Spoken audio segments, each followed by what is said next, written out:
ఆదాయానికి మించిన ఆస్తుల కేసులో జైలు శిక్ష పడ్డ తమిళనాడు మాజీ ముఖ్యమంత్రి జయలలిత బెయిల్ కోసం కర్ణాటక హైకోర్టును ఆశ్రయించనున్నారు.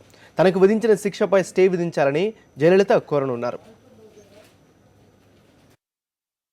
తమిళనాడు మాజీ ముఖ్యమంత్రి అన్నాడీఎంకే అధినేత్రి జయలలితకు ఆదాయానికి మించిన ఆస్తుల కేసులో సెప్టెంబర్ 27న 4 ఏళ్ల జైలు శిక్ష పడింది.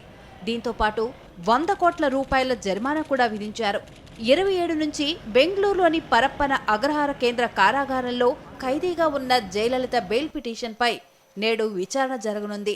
జయలలితతో పాటు జైల్లో ఉన్న ఆమె స్నేహితురాలు వికే శశికళ మేనకోడలు జె ఇళవరసి, జయలలిత ఒకప్పటి పెంపుడు కొడుకు విఎన్ సుధాకరన్లు కూడా బెయిల్ కోసం దరఖాస్తు చేసుకునే అవకాశం ఉంది. జై తరపున ప్రముఖ న్యాయవాది రామ్ జెఠ్మలాని వాదించనున్నారు. వారం క్రితం బెయిల్ కోసం దరఖాస్తు చేసుకున్నప్పుడు కర్ణాటక హైకోర్టుకు సెలవుల కారణంగా ఈ నెల 7కు వాయిదా వేశారు.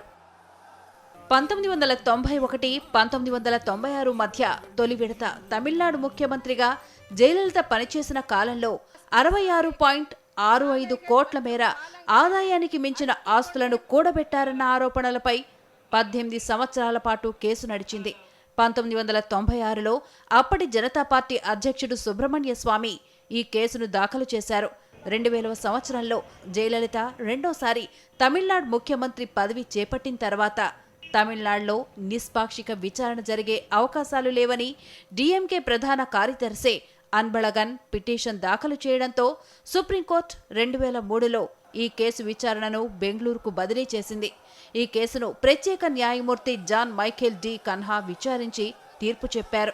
జయలలితకు జైలు శిక్ష విధించినప్పటి నుంచి తమిళనాట నిరసనలు కొనసాగుతున్నాయి. పురిచ్చిత్తలైవికి బెయిల్ ఇవ్వాలని ఆమె అభిమానులు అన్నాడీఎంకే కార్యకర్తలు ఆందోళన చేపట్టారు.